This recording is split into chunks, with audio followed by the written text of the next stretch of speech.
All right, so we're going to talk a little bit about fluids, and the focus is going to be pressure and density. First, we want to understand what a fluid is. So a fluid is anything that flows. It can be a liquid or a gas. And in either sense, the liquid or the gas, molecules are moving around freely, and they both take the shape of whatever container they're in. So that defines a fluid. And there's two kinds, besides liquid and gas. There's two different ways to look at it. One of them you'll hear a lot is the fluid compressible or incompressible? And once you know that a compressible fluid can be squeezed into smaller volumes, incompressible is the opposite. It can't be squeezed into smaller volumes. Air is compressible and water is not. So there's some good examples for you. So the first thing we want to talk about is pressure. And pressure is the amount of force that the fluid exerts on a specific area. So if you think of a container, it's how much that fluid is pushing on the sides of the container. And it's pretty simple math. Pressure is force divided by area. So the units are newtons per meter squared, or pascals, or atmospheres, or the one you're probably most used to is PSI,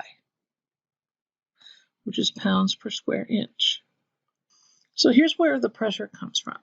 Like I said before, there's a force acting on the surface of the container, and this force comes from the molecules that are colliding with the sides of the container. And so when you increase the force on a specific area, it's going to increase the pressure. Or you can imagine putting that same amount of fluid in a larger container, and you've increased the area without changing the force, and then you decrease the pressure. So you can think of those, kind of keep that in mind while we're talking about it. And one of the other ways to increase pressure is to add more energy to the system. So if you warm up the fluid, there's more energy in the molecules, the motion's going to increase, and the collisions with the surface of the container are going to increase. So something that is not pressure related, but depends a little bit on volume and the type of fluid that's in there, is density. And oddly enough, it's not pressure related, but density can change the pressure. Density is the amount of matter in a given volume. Imagine a box full of stuff. If the stuff is cotton candy or a little cloud, then it's not very dense. If the stuff is a bunch of metal BBs all packed in there, then that's very dense. So there's more stuff, the more dense it is. Density is mass divided by volume. And for physics, a little different than chemistry, we want kilograms and meters cubed. Density has a symbol that is a Greek symbol. It's rho. The curly P is a rho. And just kind of to shift away from your chemistry, density of water is 1,000 kilograms per meter cubed. And I think you probably remember that if an object is more dense than the liquid that it's floating in, it sinks. And if you stack up liquids, the denser the liquid is, the farther down it sinks. You've seen the columns of colored liquids. The other thing to remember about density is when you're trying to find the density of a nice geometric shape, you have an equation for it. That's great. You take its measurements, you can find the volume. If it's some crazy shaped item like a rock and you don't have a good equation for it, remember that you can measure the amount of water it displaces. So if you put it in some water, the amount that the volume changes is equal to the volume of the object that you put in there. So like I said before, density is another way to change the pressure. So if you double the number of molecules in a volume or increase the density, it should make sense that you have increased the pressure. So let's talk about air pressure, something that you hear about on the weather when they're talking about, low pressure and high pressure systems and hurricanes coming in. If you scuba dive, you have air pressure in a tank. So air pressure is pretty common. And let's just kind of focus on the atmosphere.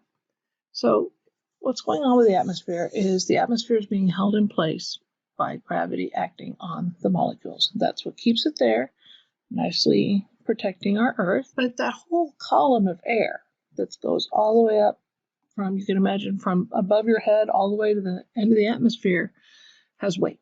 So that giant column of air actually puts a pressure of 14 pounds per square inch on you. And it's coming in from all different directions, but that's just standard air pressure. It's 14 pounds per square inch, or 14 psi. So what's going on is the gravity holds the atmosphere in place, so it's pulling those air molecules down, and that creates pressure in the atmosphere, which pushes back up on some of the molecules. So you get a lot of molecules at the lower levels of the atmosphere, and less as you go up in altitude. So when you hear about, the low air pressure on top of mountains, it's real. There are fewer air molecules there. And similarly, we have water pressure. If you dive, there's water pressure that you have to take into account because it pushes on your body and actually compresses gases. And so divers have to constantly watch how deep they are. When you have a body of water, gravity is going to treat the water just like it treats the air. It's a molecule. It has mass. It is going to pull it towards the center of the earth. And just like the air pressure, where there was more air towards the center of the earth, there's more water molecules as you get closer and closer to the center of the earth. So the pressure in the water increases as you go down. And you can also look at it from the idea the deeper you go, the more air is stacked up on top of you. So you have that piece too. There's more water stacked up on top of you. There's more air stacked up on top of you, depending on how deep you go. Alrighty, so that's a quick intro to pressure and density.